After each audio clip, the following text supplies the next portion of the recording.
Hi guys. Hey Donna. I shall just invite you now.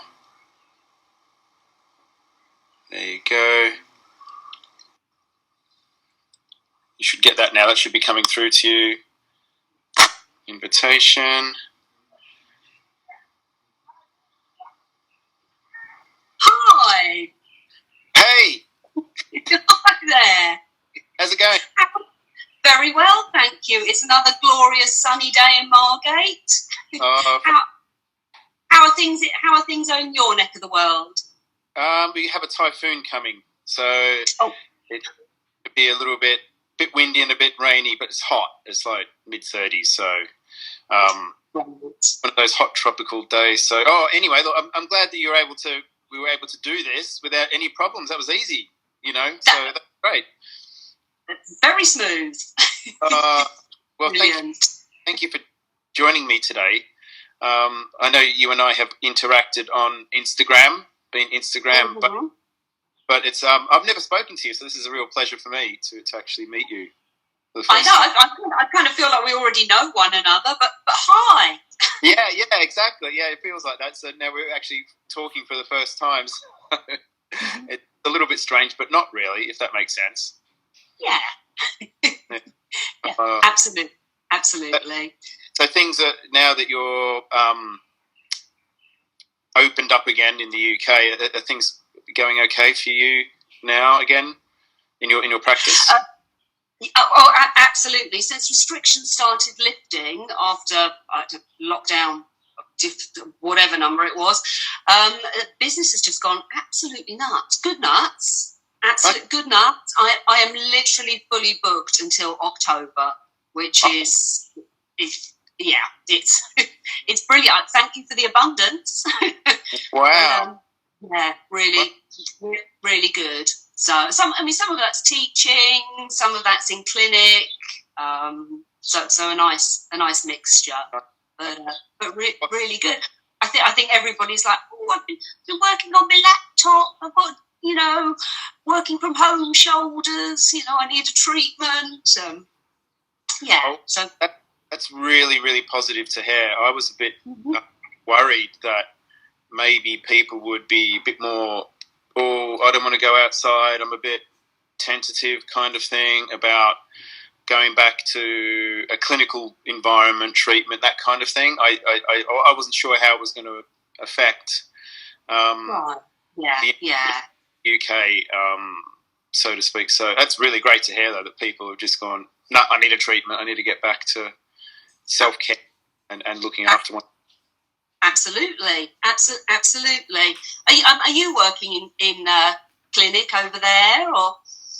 Not clinic as such. No, it's a bit difficult, but with the language barrier as well, and different licensing here. But I do a form of clinical work in a like a studio setting, a yoga studio setting, where I offer meditation with just with Tuina, the Chinese massage technique, using some essential oils on face. Nothing like I used to do, but hey, I don't mind.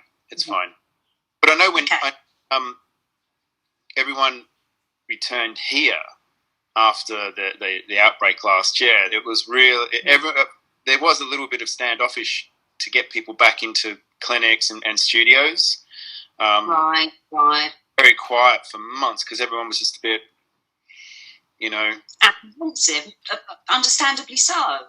Yeah, a bit shy of it. So, yeah, it's brilliant to see, back busy again, which is excellent. It's fabulous. I love doing what I do. So, bonus. Well, tell us, Donna, about your aromatherapy journey. When and how did you ask to everyone? So it's pretty standard, basic questions, but I'm always really interested to know how people become aromatherapists and get interested in massage therapy and holistic treatment. So how did it all start for you? Oh, okay. So many moons ago, in my early 20s, I was working in an office, and I was really struggling with my periods. They were just so painful. You know, I would throw up. It was really horrible. Be doubled up in pain. And my manageress in the office at the time said, "Hey, I'm learning aromatherapy." Made me a little concoction in a teacup, and said, "Go and rub this on your abdomen." I thought, that's a bit weird, isn't it? A bit witchy. So I thought, okay, not wanting to offend, and I tried it, and it really worked. I can remember clary sage being in there, geranium being in there. I mean, it was so long ago. I'm in my 50s now, but I don't really remember much else apart from just really loving it, and it did the trick. So I then became a sort of an enthusiastic hobby sort of aromatherapist, and did little tiny courses at the local college, evening courses, and started playing with aromatherapy and a tiny bit of massage, and just got my hands on any of my friends and family, bless them, that I could. And it went from there, and I started studying Reiki. Initially, I thought that was going to be a load of old hippie trippy stuff, but it wasn't. It was fabulous. And I thought, oh, well, quite like this. I was a bit lost. I didn't really know what I wanted to do. I had a mixture of jobs.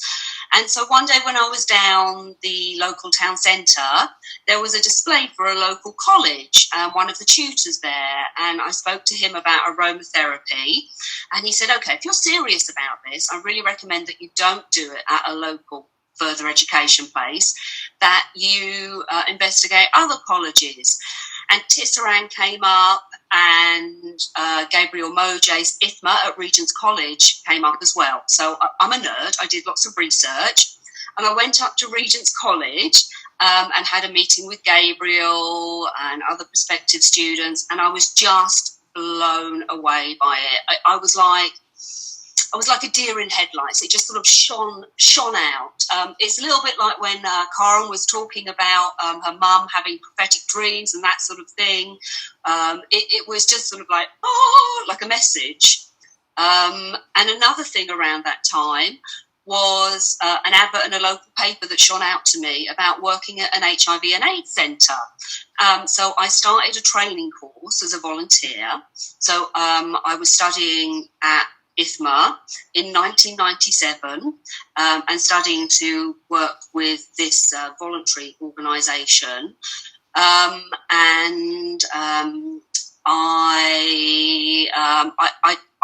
I was absolutely just blown away by Gabriel's teaching with the Chinese medicine and actually the massage. When I originally signed up for the course, I thought aromatherapy, but don't really want to do this massage stuff. But when I started learning it, I think my love of massage overtook my love of aromatherapy. They're about sort of even now. Okay. Absolutely loved it. It was Ruth Smith, Carola Beresford and Alan Stewart, and it was just awesome.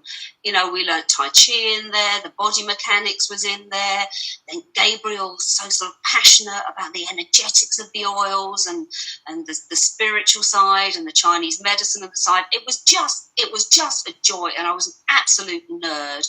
I took to it like a duck to water.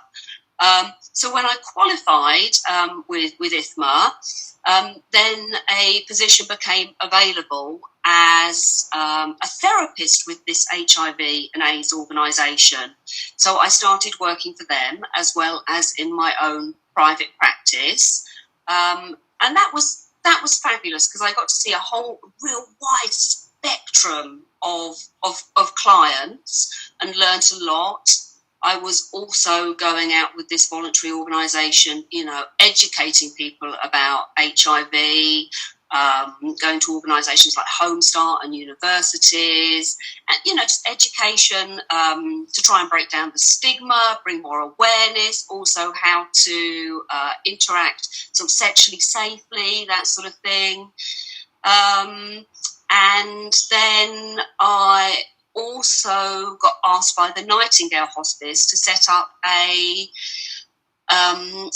complementary drop-in centre for cancer care. So I ended up working with a quite a broad spectrum of charities.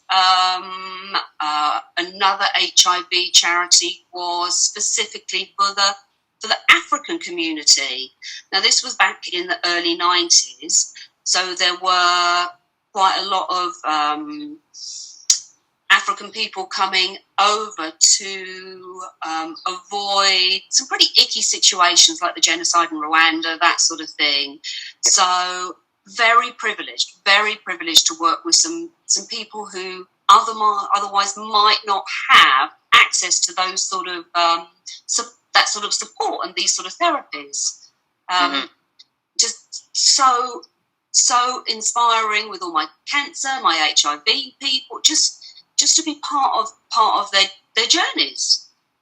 Then in a couple of years after graduating with Gabriel, I got a call from him to say, hey, we'd like you to come and assist on some of the courses. Would you like that? And I was like, yes, lovely, thank you very much. Put the phone down, doing a little happy dance around my front room. Like, my God, I can't believe it. It was brilliant.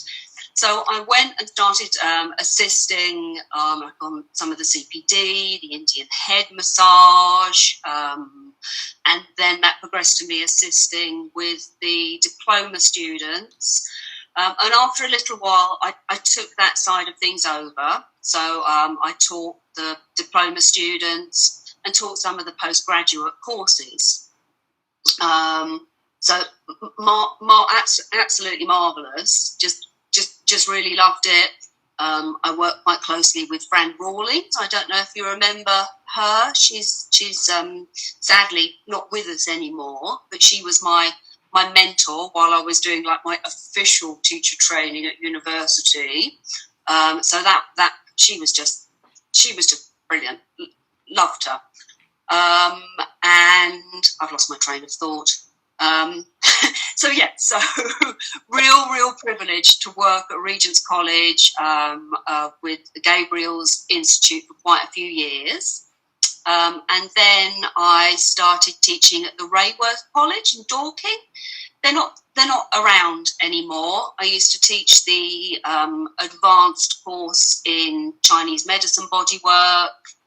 That was good. And also worked down at the Exeter Natural Health Centre, running CPD courses there. That was with the Association of Physical and Natural Therapists. And now I'm working from a clinic in Margate. I work for a charity called the Harmony Trust as well, and they are an organisation in Kent that provide free NHS-approved complementary therapies to people suffering with really serious life-altering illnesses. And I'm also teaching, of course, with Jo Kellett, the lovely Jo Kellett. So we run, CPD, aromatherapy massage courses in London and Brighton. So that's kind of it in a nutshell. Been doing it, it seems like forever, but yeah. But I never stop learning. I'm a real massage junkie. I'm an aromatic nerd. It's it's. Oh, that's fantastic! And your charity work sounds beautiful. It's really beautiful thing to do. That people that nourishment and affection, to use that expression in that sense, especially there's a big mental kind of mental health issues there as well. In that kind of thing. That's brilliant that you started doing that and always seem to be doing that and along your way. So that's fantastic. I love hearing that. It's always interesting to see how we all kind of fall into these things and without thinking about it, isn't it? Especially yours started from a personal health issue kind of thing and being a bit initially skeptic of it. It's wonderful to see where you are now. That's fantastic. And you mentioned that you studied Reiki. Is there any other therapies that you, with Reiki and anything else that you kind of incorporate with aromatherapy, or do you keep them relatively separate, like the Reiki separate or do you kind of blend them all together? No pun intended. Brilliant. So it really depends on the client. If they'd like a standalone therapy, that's fine. But I do completely sort of mash them all up. It becomes a whole pick and mix. I mean, I think that's what happens when quite a few therapists, when after so many years of working and having done like zillions of CPD courses. So I include aromatherapy in pretty much everything in some form, even if that's just a snippy tissue. I work with about a zillion different styles of massage, sort of therapeutic, deep tissue, no hands, Slavic, Tibetan, just there's loads. Reflexology. I studied reflexology in 2002. So I offer that, and that's lovely. Reiki and scar tissue release. So, which is really interesting. Get to work with some very interesting scars. Wow. So you, with the scar tissue kind of a specialty, I know it's a totally different way of working the fascia and wherever it is whether it's bone or the muscle or the skin. Do you get referrals for that kind of thing? Like, is it something that, go see Donna, she's if you've got been cut and wounds healing, that kind of thing, or people, or you advertise that as a specialty? So yeah, it's on my marketing as specialty. Some referrals I get through orthodox methods, through say for instance the breast cancer specialist, the people that are post mastectomy, and that's usually through the Harmony Trust, the charity. Others are sort of word of mouth referrals. So yes, it's a mixture, and it's a very different technique. It's a dry technique, so no oils are used. But it's marvelous. It's really good. Every scar, there's improvement, no matter how old it is. And it can be slowly. And it makes such a difference to other people's well-being. If you look at the connective web of soft tissues, what's going on, say, in a C-section scar can really have an impact on lower back, or a hip replacement can really have an effect on sort of the shoulders.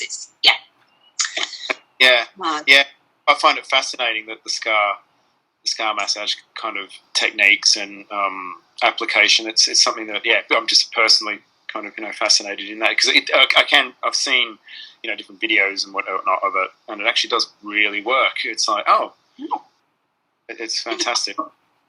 I'm still amazed sometimes with any of the therapies I practice. Occasionally I have a bit of an OMG moment, like, oh wow, this stuff, it really works. I mean, what?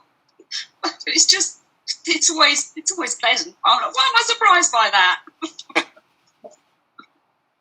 Yeah, exactly. And with your cancer training, it's always kind of a grey area, isn't it? When people in the public, I remember I did the wellness program through Neil's Yard, CPD, a few years back, and you always end up having these with disagreements with people. You can't massage or touch people when they've got cancer. I said, well, you can. It's just knowing how to do it. And I found with oils, though, a real challenge with people with cancer. How do you approach that? Or do you just sometimes, I'm not using oils, or it just depends, depending on your client?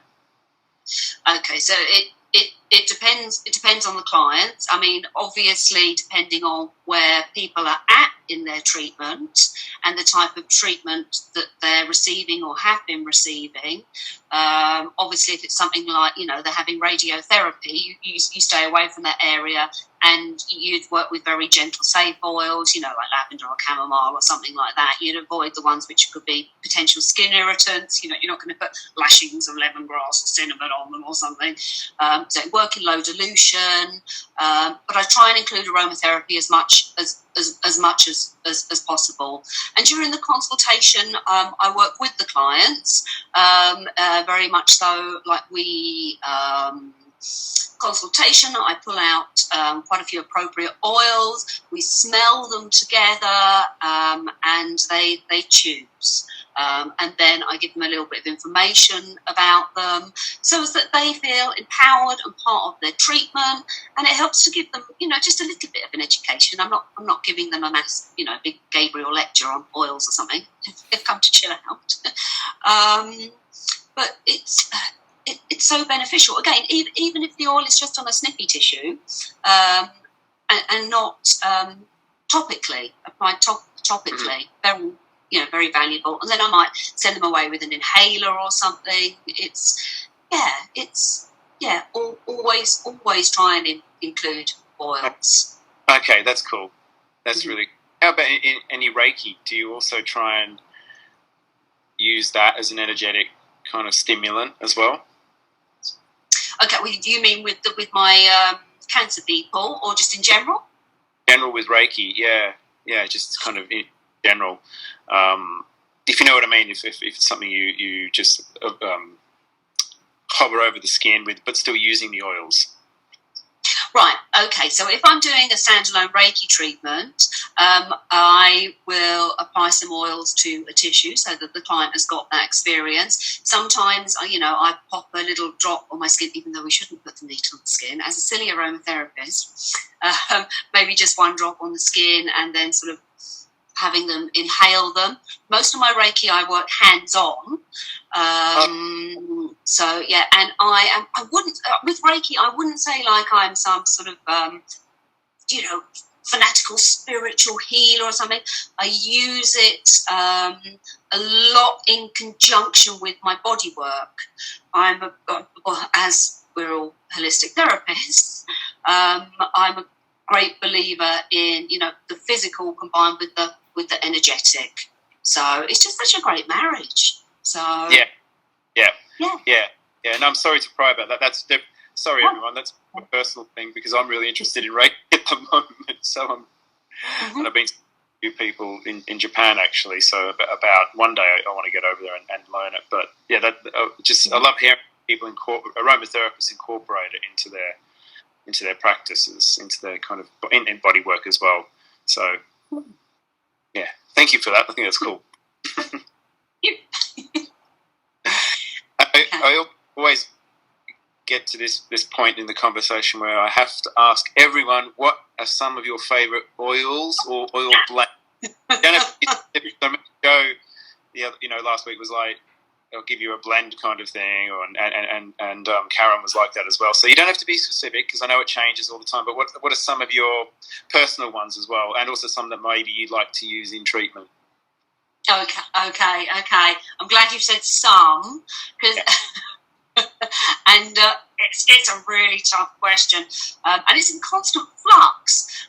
I would say that my personal long-time favourites are things like spikenard, and some of the more perhaps pricey ones like champa, mitietta, tuberose, those sort of real just exotic, yummy, remind me of travelling in India, just gorgeous oils. In lockdown 1, my favourite oil was bay laurel. Okay. Now that Joe and I have we just did our advanced back, neck and shoulders course, and we introduced a pink pepper. Oh, God, yum. So lovely. So I have like my go-tos, but my favourite blends change every day. For instance, every morning I give myself a full body massage after a shower with whatever oils I'm choosing, depending on what I feel like that day. Today it was petite grain, frankincense, and Mei-Chang. So it's just, it's a big answer. Yeah. I know it's always a tricky one. It's like, what's your favourite film or what's your favourite song? I always like to include oils into those categories because your mood changes, and as we age, we feel different. Sometimes we want to reminisce, and sometimes a bit melancholic. We're kind of, what's something new I can explore. So I understand it's always a very difficult kind of, I suppose, depending on mood. Like for example, I've said this before on a different lifestyle, but I never bonded with any of the citruses at all until now. Right. Really. Oh, I don't mind lemon now, that kind of thing. So it's you mature, don't we? And things that we didn't like we all of a sudden do like. It changes. Absolutely. And the way I work with clients, getting them to choose the oils, means that they come up with some amazing blends, which I would never put together. It just... So I'm like, well, okay, you want peppermint and ylang-ylang together? Okay, let's go with it. So yeah, it's great. Yeah, it's good. It's getting your client to lead you sometimes, isn't it, on what they like as well? Because you might go, really? Okay. Okay, we'll do it. Yeah. Oh, yeah. Oh. Well, in the same breath, what are some of your least favourite? Oh, okay. Anything with an aniseedy smell to it. So fennel, star anise is not too bad. Things like fennel, all the ones which typically are good for menopause, which I'm experiencing. My body's just like, thyme, sweet marjoram. But again, that changes. It's like sisters. I hated that initially, and now I'm like a drop of it in the right place with the right synergy, and OMG, divine. Okay. Yeah. I can see that. I can see sisters particularly, isn't it? It's kind of it's something I haven't gone to for a while myself, but I know what you mean. Yeah. What's your least favourite oil? Good question. Least favourite. If you asked me last year, it would have been definitely any of the citruses, but now I'm really kind of into my citruses again. Ones that I'm pretty easygoing. I'm a bit funny. I love valerian even. I love it, and I know that's the Marmite of oils, really, isn't it? You either kind of love or hate it. I used that in clinic once, back on the Isle of Wight where I was working, and I kind of got bollocked by the owner of the clinic because the whole place stunk, and he really... It's intense. One of my clients went home after using it and was told they smelled like dead bodies. So I won't use that again then. Yeah, but I used to find it really effective. That really, like, one of the most sedating oils that I could use on anyone that really needed pain relief. I used to work with a client. She had Parkinson's, and she was really, quite jittery, quite in a lot of pain, and also because of Parkinson's, she lost the sense of her smell. So I was able to use full valerian at 2.5%, and within 10 minutes she was asleep. She was just out, and it's really something. Yeah, I had to make sure she got picked up, for that reason alone. And she would always have for 2 nights like the best sleeps. So it kind of really did work. That's why I kind of fell in love with it myself, because I could see it working on people, and that was really good.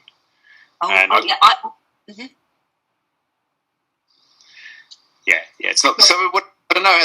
I'm pretty easygoing in that respect. I suppose I'm not a huge rose fan. Now, I know that that's very controversial. I love roses, but as an yeah, it's okay. It's okay. Love it. I love the flower. You know, I absolutely adore the rose flowers, and but yeah, it all varies, I suppose. But I was going to say, Donna, if you mentioned a pepper before. Yeah. Have you ever tried Szechuan pepper? You know, the Chinese. Yeah, not as an aromatic. Does that take it to another level? You know, as a herb, we've had it in different Chinese foods, and living here, you have it all the time. But I tried it at the Shanghai Aromatherapy Expo, and as an oil, and oh my God, it's next level. So if you love pepper, I'll right. send you some. If you look, it's so energizing. It's totally opposite to valerian. So brilliant. Yeah, I'll see what I can do. Okay, no, it'd be lovely. Thank you. Yeah, that's if you could send over some of that food that I see you posting many pictures about as well.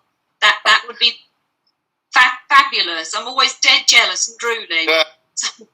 Having lived in Asia for quite a few years, I'm like, oh, David, stop posting those pictures.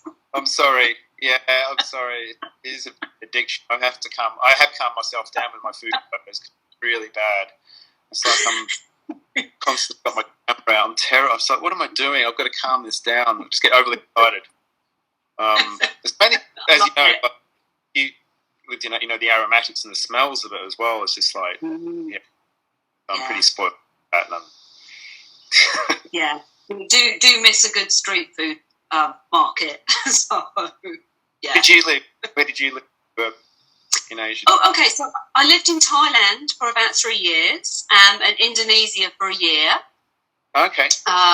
Yeah, and I taught. I took a bit of a break from doing what I do now, and I taught diving, rescue diving, and emergency first response, and ran some diving resorts. So, yeah, so still teaching, just underwater. Oh, wow. Yeah. Oh, that's amazing. Bit different. So, yeah. Do you still practice that? Sorry, do I still dive? Yeah. I haven't been diving in England. It's really cold water, so I would say so not for a few years, but when the pandemic is all when it's settled a bit more, let's I hope to get back out there somewhere warm. Yeah. Oh wow. So, sorry everyone, we went off grid then. We're talking about diving, but it's something I've never done, and it's something I really do want to do one day. It's on my bucket things to do before I go. So yeah, I'll be definitely speaking to you about that again. Brilliant. It's just like meditation underwater. It's just Actually, the last thing on the diving thing. Yesterday in Dubai, they've opened the world's deepest pool. Purely for divers, and it's like 200 feet down, and they've made caves and everything that you can go diving in. It's divers, but indoors. Oh, wow. Okay. All right. Yeah, I'll go Google that. Yeah. Oh, anyway, sorry, I'm rabbiting on now. Donna, thank you so much for today. Thank you. It's been lovely. Yeah, it's been lovely to talk with you and finally officially meet you as well. So thanks for everything and telling us about your aromatherapy and holistic journey. Is it okay if I pop your details in the comments below as well? Reach out to you? Yeah, absolutely. That's absolutely fine. So cool. Lovely. It's been. I would just like to say I really enjoyed this sort of series of interviews that you've been doing with people. It's just such so lovely to have more of an in-depth and a little bit of a personal insight into a lot of the members and the aromatic community. It's that's cool. Yeah, we can't all meet up in person, but in some ways I feel that these sort of restrictions have actually helped me feel more connected with the community, and Yeah, it's really nice. Thank you. Thanks, Donna. It was one thing that I started off like doing the IFPA members, you know, and then Gabriel kind of suggested let's branch out into, you know, just the IFPA community in general. So, yeah, and I'm glad you're enjoying it. I am as well. Like meeting you because we are, but we've never spoken. So that's kind of weird in that sense. But now it's great that we can finally talk. So I'm glad you enjoyed. Oh, cool. And thanks for everyone joining in today. And yeah, Donna, you and I will keep in touch. That's for sure. Brilliant, lovely. That'd be a pleasure. Thank you, David. Thanks so much. Have a lovely rest of your day. You too. Thanks very much. Okay, thanks. Bye. Bye. Bye. Bye.